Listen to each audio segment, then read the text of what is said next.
Hey everybody, welcome to the first of my M.31 videos. Now this is a video where we're going to answer the question, what is Age of Darkness in Warhammer 40k? And what does this right here, which is the Horus Heresy board game, Betrayal at Calth, mean for you guys playing that? So what's happened is, myself, Chris, and Owen from Game with the Cooler, Chris is from Lords of War Games and Hobbies, we've all gotten together and we've built the box set contents. So we built an army, a starter set for both the board game and for Age of Darkness Warhammer 30k out of this box. We're going to show them to you, and then in the video description below you're going to get a link where you can go and check out either of the things that interest you. So first of all, you can check out a demo of the board game itself. We're going to play through the first mission from the board game. And you can also check out two games, one on my channel and one on Owen's channel, of the actual 30k rules. So the Age of Darkness rule set and how we've started building some units and some stuff from that. Now, this is interesting because previously the realm of Age of Darkness and Warhammer 30,000, which is the Horus Heresy gaming, has been sort of restricted to Forge World. And did either of you guys play it? Nope, I don't even play 40k. It's true. What were your reasons for not playing it? I would say number one was probably accessibility and price. Yep. Yeah. So what that means is, it's true, is it was kind of like the indie version of 40k. You played Warhammer 30,000 because, you know, my Space Marine tactical squad's armed with Volkite charges and you probably never heard of them. It was sort of like the hipster version of 40k. Or it was the historical game lovers version of 40k. So you played Warhammer 30,000 not because it was cheap, not because it was easy to play, but either loved the background or you wanted to play something different. You wanted to play something that wasn't the mainstream normal version of 40k. And there are tons of gaming groups out there, great forums, who've already been playing Warhammer 30,000 for a long time. Yeah. What this box is as a game changer though, is it's going to make it accessible to everybody. Now Games Workshop was smart. There isn't any 30k exclusive parts in here. There's tons of unboxing videos out there. I'm not going to show you one contents this box because you can click in the video description or on the scroll of like other related videos and see Betrayal Calth unboxings. What I'm going to tell you is there isn't a single model in this box that you can't use in a normal Space Marine army in Warhammer 40k. GW was really smart, and what they did was they made it all tactical squad options for regular Space Marine tactical squad, Terminator options for a regular Terminator squad, equipment options for a chaplain or for a regular Space Marine commander Terminator armor. There's nothing you can't do. Even the Contemptor Dreadnought, although he'd be the only one actually, because his rules would be Forge World. He's the only guy I can think of. And maybe actually I just thought of is the combi bolters on the Terminators. Well, they can just be storm bolters. You can use them as storm bolters. bolters. You can use them as storm bolters. Traditionally, they're not. Nobody's going to be able to really tell. No, exactly. Yeah, exactly. It's two bolters strapped together. It's very safe. Yeah. Exactly. Yeah, it's a fairly safe modeling box. And I guess you could just use the Contemptor Dreadnought as a Dreadnought. Like, there's no reason you couldn't just do that. But he would be the only model in here that I think would have some unique 30k rules that would make him different. He's armor 13 on the front. Yeah, look at the guns they gave him too. Yep, they gave him a melta gun and they gave him an assault cannon, which it's a carries assault cannon. It's a bit bigger than a normal assault cannon, but just like with the combi bolters, you could just use them as assault cannons in a regular, you know, Dreadnought box. But with a little creativity, you can easily make some kind of 30k only stuff out of this box. And the box set itself, how many points did you get out of it, building it right straight up? About 1,000? Over 1,000? Yeah, 1,000, and I haven't used 5 guys yet. Okay, so he's 1,000 with only 25. Sorry, there's 37. So no, yeah, 31 because I only used one of the HQs. That's right. So you have 31 models in, and you're at 1,000 points. How about you? I didn't even start totaling it up yet, but I'm going for some conversion, so it's going to be probably around 1,200-1,300 points. 1,200-1,300 points out of a single box. Now, with a Space Marine Codex, you could likely do something pretty similar. 30k armies tend to add up a little bit faster. They have a lot more veteran options. Like, all your veteran sergeants can just be an Artificer armor. So like, why would they not be an Artificer armor? It's the age before Mars has been turned into a nuclear wasteland, and they're just like pooping out suits of Artificer armor that the entire Legion. Every sergeant gets one. Exactly. They're just firing them out into the void. Everybody gets one. So that, you know, you might as well just hand them out to everybody. And so with that and all the veteran skills and all the other stuff you can take when you take these guys, you add up your points pretty fast. Like I already had 30k stuff because I was working on my 30k Alpha Legion years before this, but I finally decided to paint it with the announcement of this box set. And like my 3 Contemptor Dreadnoughts, they're like 650 points. So that's 3 models, and it's like, I converted the, you'll see it in a minute, but I converted one of the models into a Praetor, and I have my 2 veteran tactical squads, one of which I converted into a Headhunter kill team. And I think with the 2 squads and the 2 Dreadnoughts I'd painted before that, I have 2,000 points. Like, just like that. Like, it's my super Destroyers fast. and Terminators are almost 600 points. Yeah, by themselves. Just those 10 models. Yeah, 10 models. So you can get a lot of miles out of this box, and if you are interested in Warhammer 30,000, you'll get to see when we talk about our models some of the things we did to convert this into sort of 30K appropriate units and stuff like that. If you double down on the box, obviously your options get a lot bigger if you swap with some friends, because you can start making things like support squads. So your normal Space Marine tactical squad in a 30K army just has bolters. That's it. They have bolters, a sergeant, and a guy with a flag. And that's all they can take. You can take 20 of them. 30 of them. 30 of them. Yeah, you can have a 30-man squad. They get real cheap when you start taking. That's right. They're 10 points each after if you take above 10. Yeah. Exactly. So they're super duper cheap. Now, if you want to have like a traditionally today Warhammer 40,000 equipped tactical squad, they're actually a veteran tactical squad, and that unlocks access to 1 in 5 special heavy weapons and some additional skills and stuff too. They make them a little bit more attractive. And there's ways of making them your troop choice, but normally they're an elite choice. And actually, what comes in this box is all geared up to be veteran tactical squads. So you've got the ability to just take them as troops, or you could just build 30 guys with bolters and then save all those heavy weapons. And if you do buy a second box, start throwing in things like tactical support squads, which is sort of the troop choice version is all special weapons, where they all have like plasma guns, flamers, melta-guns. I think they can have chargers. They can have a squad of 9 flamethrowers essentially. Yeah, it's like and there's a rite of war you can take, which you should take, called World Burner, which makes them all rending. Of course. Because why not? 9 rending flamethrowers. I throw 80 dice. Too, just because extra promethium. And then if you want to take some heavy support squad, you can take tactical support squad, which is the same thing. It's like a devastator squad, but it's 5 guys with heavy weapons. So you get 3 of everything in this box set: 3 missile launchers, 3 heavy bolters, 3 melta guns, 3 flamers, and 3 plasma guns. And if you mix and match and switch them out, or if you trade with some friends, you can get a lot of miles for this box set for making extra stuff. So anyway, that's sort of like the ins and outs of this box set. I do think this is going to make 30K more accessible. If nothing else, this is just a fantastic value army box. Like, forget the fact that it has a game in it. Canadian, it's 180. I think it was 150 in the US. Various prices all over the rest of the world. I think it's like 120 in the UK. No, it's 80 in the UK.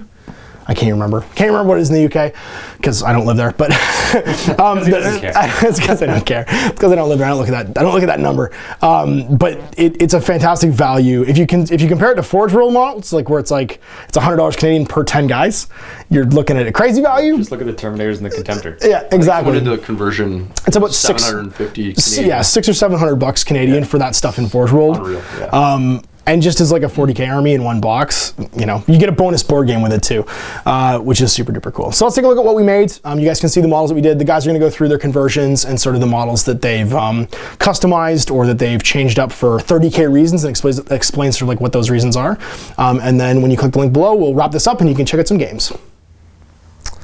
All right, this is Chris from Lords of War. I'm gonna show you about my salamanders that I've been working on. Probably my favorite models in the box were the Cataphracti Terminators. They just look really unique from your standard Terminators. I think they're really fun to paint. They have lots of real nice details. So even if you're painting your traditional Space Marine army, blue, green, whatever, what's cool about them is you get a lot of chance to make them look unique, which is awesome. How'd you do that? You did some airbrushing? Yeah, so the majority of the models, or all the models, were airbrushed 3 different greens. And that's really just a time saver thing. And you get a really nice blend when you do that as well. I did something different actually this time than I normally do. I'm usually a glue it first, worry about it later kind of person. But I decided just with the time crunch for a video that I'd try something different. So I actually kept all the backpacks off and the shoulder pads off. So you can actually see they're all black, and they're actually airbrushed with gray, just to save a bit of time there, and I glued them on after. I normally do that with bolters. You can't do that with the bolters in this squad though, because they're attached to the wrists. And I also had that problem too, yeah, exactly. So I'm gonna have to do a bit of highlighting on those bolters, trying to make a match. But yeah, and it did save a lot of time as well. I actually also recommend, if you're gonna do something fancy with the bases, you can also do the same thing. You can leave the Marines off, and you can airbrush your bases too. I just did some simple thin cork and a little bit of the texture paint just to get a bit of a ashen waste kind of look to them. And yeah, actually, one of the things I really wanted to do was show off that you could convert the box, because these are full plastic kits, and to bring out some of the character of the year. So I actually converted this guy here, and I'm actually going to do I got 2 box sets, so I'm actually going to do a 5-man unit at least of these guys, and I used actually Stormcast arms, and they actually fit perfectly onto the Space Marines. And what's cool about that is they actually fit right in scale-wise. And that's actually a Stormcast shield as well, so that's going to count as my Thunder shield. So I might actually, on some of them, sculpt a little bit of scales with some green stuff, just because I think that might not be too hard and it might make them look, I can maybe use them as fire drakes or just standard cataphracti terminators with storm shields, because that's one of the things that makes salamanders unique, is they can actually take storm shields in the Horus Heresy. Yeah. Normal legions, they're not made yet. They're like super artifice. You get boarding shields or combat shields, but no storm shields. Yeah, for all those people out there that play a lot of 40k and you're spoiled with your Thunderhammer Terminators, that is not really a thing in the Heresy. So it's really unique. I think Fists are the other ones that get it, so I'm definitely going to take advantage of that.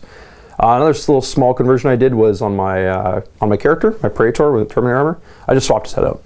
And that's a head from a Grey Knight? That's a Grey Knight head, yeah, exactly. I just wanted to just make him look a little different, and I'll probably convert the other one heavily just so he doesn't look the same. Cool. And then as for I didn't do too much with these guys yet. I just wanted to do some stock guys just to show off the cool Maximus pattern armor. But for my next ones, I'll probably mix in some Forge World heads. I got a plan for all my veterans. I think I'm going to mix some Corsair bits from the Warhammer range in to get some scales and stuff, just to bring out the Salamanders effect. And I'm going to do some freehand as well, because Ash has a lot of freehand on his guys, and I think that's one of the cool things about Horus Heresy. My decal sheet for Alpha Legion's only on pre-order right now. I can't actually put them on, so I have to freehand all the A's. My decal sheet is my brush. That's right, yeah. So I have some Salamander decals if you need them. I got lots of them. Oh, that's good to know. Yeah, we'll do that trade later, though. Hey. You do also have, it's worth noting, you've gone all in with that Cataphracti squad. They have power swords, and you only get one in the box. So you trade for the rest of those? Yeah, so one of the things at my group is we're all doing a big event, so we're all excited. So I was wheeling and dealing for some pieces. So if you have a big group of friends that are getting into the Heresy, it's cool because not all of you will want to be using the same weapons, because once you start reading your special rules, you'll notice that there's a lot of really cool stuff. So for Salamanders, for example, they get like +1 strength flame weapons. Yep. If you take the Rite of War, you can get like twin-linked Melta weapons and rending flamers. Your vehicles are like extra resilient to Melta and stuff and plasma, so it's pretty sweet. So I traded some of my plasma weapons away for more flamers and made some deals for some power swords. So people can join up in that crusade thing you guys are doing at the store still? Yeah, so we're going to start some activities in December, and then we'll probably start running like a campaign or something in January. So you can stay tuned and check that out on the Facebook page. Tell me what your next bit night is, because I'll come down and swap bits. I like bits. Anytime. That's awesome. All right, so there it is. There we have, and obviously Chris, just so you guys realize, Chris was under a time crunch. He painted all of this in like the 24 hours since we got the box. You guys are seeing this. If you're watching this in the future, this is being posted at midnight the night before this box set gets released, and Chris has been painting this stuff since he got the box into his store. Yeah, I'll definitely come on the channel, and when I get my actual army, and you guys can see the finished product, when I actually get a chance to edge highlight and do all the fancy work. Well, I look great, man. For tabletop, I mean, I think this is perfect. It's just base coats and airbrushing and stuff, and you guys can get that. It's Space Marines, right? Exactly, yeah. Fast, but we will have you back, of course, when they're finished, and you get to use them in a game soon, so you guys can see when they're done. All right, well, thanks for showing us those. Let's take a look at Owen's. All right, my name is Owen. I'm from Gaming with the Cooler, and this is my started Imperial Fists army. Now, it started because I was going to paint all day while the other two are filming, and so that's why you see them as partially based or primed and unprimed. But like the other two have, I wanted to go through, I see models have come into my hands here. Look at little Dreadnought. Push those guys out of the way. Built too. They're lesser. That's right. And that one. And then there's another 15 Space Marines that are just built but not together yet. But yeah, working on Imperial Fists. Why'd you choose them? Why did I choose them? Well, one was because I was talking with Mike from Epic Duck Mike, and he has a tutorial on how to paint these guys. So if you want to know how to paint Imperial Fists in 15 minutes, jump over and watch his tutorial, because that's what I did. And the other reason is because +1 toughness for being together. It's pretty good. Everybody holds hands and gets +1 toughness. Yeah. Also Hammer of Wrath. Also a ward save.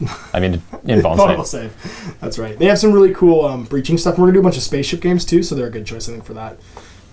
Yeah. Other than that, +1 to hit or rerolls, one of the two. We haven't established yet. It's BS with bolters, yeah. +1 BS. Yeah. So you built something non-standard here too. So this is a veteran tactical squad, obviously, right here, and you got actually it's not. Squad. It's just a regular tac squad because nobody's special. That's right. Yeah. So you just got jobbers with bolters. But these guys you built out of the same box, and you built them as breachers. No, those are destroyers. Oh, destroyers. So that's right. Breachers are just normal guys that have with shields, and I'm going to get them shields. That's for all the normal guys here in the middle. Yep. They're all going to get shields because breachers are how you do fists. Yep. But destroyers are basically the melee group. I think in the fluff there it said that they were basically they're looked down upon because they use a bunch of non-standard equipment. They end up using a lot of close combat. Like their default gear are 2 pistols and a chainsword. That's right. And that's what they come with. And then you can give them all kinds of different stuff. The funny one being the Breacher charge or the Phosphex bomb? The Phosphex bomb. You shoot an AoE 3 that stays in play and then moves 2 inches each turn under your control. Rolls around. And the guy carries 3 of them. Yep. And so you just like, there's one and another. That's gonna be so cool in like spaceship battles where you can just throw it in a corridor and just watch it like roll up the corridor basically and block off like a move. Yep. So you can't come down that hallway anymore because there's a Phosphex bomb. Especially when you have 3 groups of 5 and all of them drop their grenades in that one hallway and then they just go left. And then you just roll 9 explosions down that hallway. Yeah, just roll down the table slowly but surely, creeping through the spaceship with like white phosphorus on fire. Sorry, go ahead. I was just gonna say the other thing that I did different than the other 2 is I did lightning claws. Yeah. Which apparently are super expensive in points in this game because they almost double the cost of your Terminators model for model. I don't care. Lightning claws are great. Yeah, or at least they used to be great. No, they're still great. I mean, in a game where everything almost has power armor, like think about how much power armor is in this game. AP3 is like a big deal because if you're playing, mostly Space Marines and Space Marines. Yeah. I mean, Power Fist could be useful, but being able to just wade into a 30-man tactical squad with 2+ saves and be like, I got 800 reroll wound shred AP3 attacks sounds like it's pretty good. I think the key with the Cataphractii is they're slow and purposeful. If you're going to make them melee, they need something to get them there. So they need a drop pod, or they need a, they can't go in a drop pod. They go in... I'm not allowed to deep strike. Spartans. Yeah, you have to put them in a tank. So either a Land Raider or a Spartan. It's very Imperial Fisty, though. So it is, cool. Yeah. Yeah, the Spartan tank is freaking cool, too, because it's basically just like a double-wide Land Raider. It's like a Land Raider with extra tracks.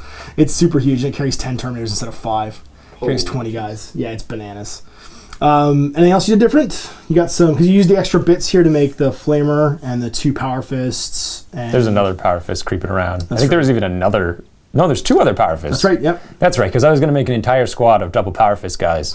And then they were all going to have the Mastercrafted Solar Power Fists, and they were going to run around and give out free hugs. For everybody. You get your little power knife, and we get big fisticuffs. That's true. All right, so again, Owen's gonna be back, of course, for lots of games, and he again got this box set the same night that Chris and I did, and has been powering through it. And no, I didn't. I went to bed. Oh, that's right, you went to bed. I have to work in the morning. Good night. Still got this much time. No, you sat up with me and built stuff, but you didn't actually paint that night. Yeah, that's right, because I got everything airbrushed that night. And then he still got this much done. Like I'm super impressed with this. Just base coat and wash. It's looking really sharp. Yeah. I think once these are based too, because they're a nice warm color, put them on a nice cool like gray or blue-gray base. Yeah. They're really gonna pop off and look sharp. So good job, Mike, with that tutorial. Go check out that tutorial on Mike's channel, Epic Duck Studios, if you want to see these fists being painted. And we'll be back with more stuff from Owen in the future. All right, so here is my Alpha Legion painted to the box sets. I did do a few conversions, but for the most part, these are just bog standard. So on the left-hand side, you've got a Veteran Tactical Squad with a Power Fist, a Melta Gun, a Missile Launcher, and then just guys with bolters. Now you do get a Power Knife for every single model. I think it's supposed to be a Legion Gladius, but my Alpha Legion was one of their tactics. They can all take a Power Knife for 5 points, or for a flat rate for squads, and that gives them a -1 strength AP3 specialist weapon attack, which is awesome. So you got a Power Fist, just buy an extra Power Fist attack by taking a knife. But it means that basically the Alpha Legion, if you read in the fluff, when it comes time for them to sort of play their hand and side with the bad guys, they've been planning this. They have obviously been planning and training to kill other Space Marines for a long time, because it's not like a big shock for them. They're just like, okay, we knew how we were going to do this the whole time. And when they turn on their brothers, they have special ammunition. They have all kinds of extra little bonuses. Now, I wanted to use this guy as a Praetor instead of as a Chaplain, so I converted him to have a Paragon Blade and Plasma Pistol. I just used the Power Sword that was in the box set, and he'll be my Artificer Armor, because he's just so ornate looking. He looks like a captain. He doesn't look like a Chaplain-y guy to me. And he's going to be my leader for my Alpha Legion for now, until I figure out something else I want to do. I got other character option ideas I want to do, but really the reason you take a Praetor is he gives you a Rights of War called Pride of the Legion. And when you take Pride of the Legion, it switches all of your veteran units over to being troops. So that means I don't have to take the big blobs of bolter guys as my troop choices. I can take things like veteran tactical squads who are equipped more like traditional 40k tactical squads. And I can take other stuff that's a sort of like a veteran. So Terminator squads, my Cataphractii squad when I do it will also be a troop choice. And it means that the model count, you can take sort of like more special weapons and less overall guys in your troops pool. And now over here though, we did something different. These are not veterans. These are a headhunter kill team. Now there's a unit type in the Legions called Seekers, and they're basically Stern Guard. They're like proto Stern Guard. They get special ammunition, they're bolters. They get all kinds of cool little bits and pieces. And I had a pack of the Forge World Phobos pattern bolters, which have the big sights, the big drum mags with like the ammo selector switches and stuff like that. And I just put those right on the Marines that come in the box set, the Horus Heresy Betrayer box. And I also used enough bits to make them all in Mark V armor. Now, Mark V armor isn't a specific mark of armor. It was never actually produced by the Mechanicum or anything like that. It basically goes Mark IV Maximus armor, which is all these guys are wearing right here, up to Mark V. And Mark V is any interim mark of armor that's bodged together from other armor marks. So these big lumps right here aren't actually like a design feature. They're blobs of ceramite that are being put on there to reinforce the armor that are normally used to repair holes in tanks. So like the Tech Marines and stuff after the Isfahan massacre, what they do is they just use whatever they have lying around to repair the armor and make it better. So you see these cobbled together armor marks. That's what Mark V stands for. So I used all the Mark V legs, all the ceramite shoulder pads, and actually all the Mark II shoulder pads, because these are actually Mark II shoulder pads here on the side. I used those as well to make them sort of look like they've been in the field for a long time and they've been constantly repairing their armor. And the reason for that is the headhunter kill teams, they're infiltrators. They automatically have the special ammunition with Bane Strike rounds, which means they have like the Marine Killer rounds. They're 18-inch range, but AP3, or no, rending? Yeah, I think they're rending. And they all have power knives automatically. They can take a Dispenser Heavy Bolter, so there's no special weapon in the squad. You only get one, so you only get the one Heavy Bolter. The Sergeant can actually take a Heavy Bolter too, though, but I figured I'd give him a Power Fist because I want some melee in there as well. So I used one of my Heavy Bolters in that squad, and in the board game Battle for Calth, you can use any equipment basically in your squad. You don't have to worry about what you arm the miniatures with. It'll just work in the board game. As long as you have 10 guys with one special and one heavy weapon and a sergeant equipped somehow, the rules don't care. There's no points. So I could just basically build what I wanted. So that's my Headhunter kill team. They're all based, all these miniatures, just on some epoxy sculpt with some Plasticraft I-beam and some lumps of rock made from like broken up cork. And then back here we've got my third Contemptor. I already have two Contemptors with las cannons, power fists, and one's got a plasma blaster, the other one's got a heavy flamer. I actually converted this guy to have a heavy, like an extra heavy flamer that I had lying around, because I don't know, when you build Contemptors, you get like 1,000 extra bits. You get like 1,000,000 extra feet and shoulders and stuff. And I had an extra heavy flamer bit, so I cut it down and made it fit in his fist, because he comes with a twin bolter normally, just to make him somewhat different. He's a close range guy, and he'll be the spearhead leader for the Talon. And then my second one, I saved the Carries Assault Cannon because I have a second box set, and I'm going to turn that guy into a Mortis Pattern Dread. I'm going to hack him up, give him both Assault Cannons, and make him a Mortis Contemptor, because that way I've got like the ultimate anti-air defense. So there it is. There's my box set contents. This brings my current Alpha Legion build up to about 2,000 points. I can start building in some vehicles and some drop pods and stuff, but I'm super happy with the content so far. So yeah, so there it is. Let's talk a little bit about our future plans. All right, so I hope you enjoyed our walkthrough of what we built out of the Betrayal at Calth box set. Now to check out the gameplay, you can check out the 3 videos linked below. There's gonna be a gameplay video between me and Chris on the Horus Heresy Betrayal at Calth, like actual rules and game. There's going to be a gameplay video with me and Owen, where we play through some actual like 30k, 40k, where we use what we've built so far and play through a quick game so you can see the ins and outs of the rules. And there's gonna be a game between me and Chris where we do the same thing on my channel. So those links will be below in the video description. I hope you guys enjoy this. There's gonna be lots of M.31 in the future. We're all really excited about 30k stuff. If you are in the local Toronto area, go check out Lords of War Store, because Lords of War Store is going to have all of the sort of like events going on in the local area for 30k. We're going to do some Blood in the Void, which is like the ship battles, boarding actions. We got the Strike Force stuff, which is like kill teams. Yep. Strike Force is super cool too. Basically, it's all built around, like, if you pick up a box set, you'll be able to play in all the events, basically, which is awesome. Yeah. Awesome. And we'll be doing stuff here at the co-op too. Now, if you do want to play some 30k with us, if you are a local Ontario 30k gamer, you can email either the Tabletop Co-op directly through its Facebook page, which is facebook.com/tabletopcoop, and that'll go to me and Owen, or you can email Owen and I directly. Owen's at gamewiththecooler@gmail.com. I'm at girlminiaturegames@gmail.com, or message us through our Facebook pages, which yours is facebook.com/gamewiththecooler. Mine is facebook.com/outofthebasement into the streets. So thanks again for watching. We're excited to play this stuff in the future. I hope you guys enjoyed this midnight look look at Betrayal at Calth, the M.31 stuff that's going to be happening in the future, and what we have for our projects. Enjoy the games that'll happen that you'll watch just now. And until then, I'm Ash. This is Owen and Chris. From us, happy wargaming.